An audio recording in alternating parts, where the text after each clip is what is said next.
Finally আজকে বড় একটা ইভেন্ট এস গ্যাস আইপিএল 2026-এর অকশন শুরু হয়ে গেছে, যেখানে ভাই সাহেব সব দলেরই ক্রেজ হচ্ছে ক্যামেরন গ্রিনকে নিয়ে যে লড়াই করে কে জিততে পারে। এখানে কথা হলো ভাই সাহেব কে কেয়ার দলের লগে কেউ লড়াইতে জিততে পারবে না, এটা আমরা আগে থেকে জানতাম যে কে কেয়ার দলের সব থেকে টাকা বেশি আছে।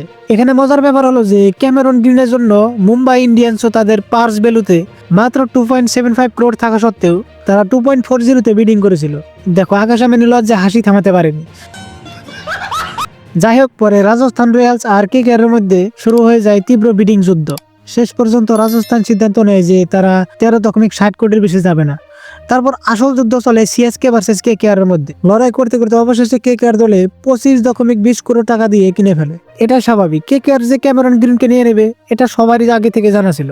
ক্যামেরন গ্রিনকে নিয়ে এটা হিস্টোরিক রেট হয় যে তিনি এই আইপিএল নিলামে বিদেশি প্লেয়ার হিসেবে সবচেয়ে দামি প্লেয়ার হিসেবে বিক্রি হন। কিন্তু মাঝখানে একটা কাহিনী যে নতুন বিসিসিআই অনুযায়ী তিনি পাবেন 18 কোটি টাকা, বাকি 7.20 কোটি টাকা প্লেয়ার্স ওয়েলফেয়ারের জন্য ইউজ করা হবে। এখন আইপিএল এর সবচেয়ে দামি প্লেয়ারের লিস্টে আছে ঋষভ পান্ট 27 ক্রোড়, যেটা এলএসজি তে কিনেছিল। নেক্সট আছে শ্রেয়সার 26.75 ক্রোড়, যেটা পাঞ্জাবে কিনেছিল। তারপর ক্যামেরন গ্রিন 25.20 ক্রোড়।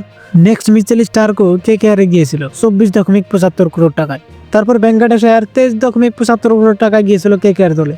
কেকেআর দল রাসেলকে রিলিজ করে স্পেশালি অলরাউন্ডারের জন্য গ্রিনকে নিয়েছে। তো রাসেলের কাজ কি গ্রিন করতে পারবে? কমেন্ট করে জানিয়ে দিও।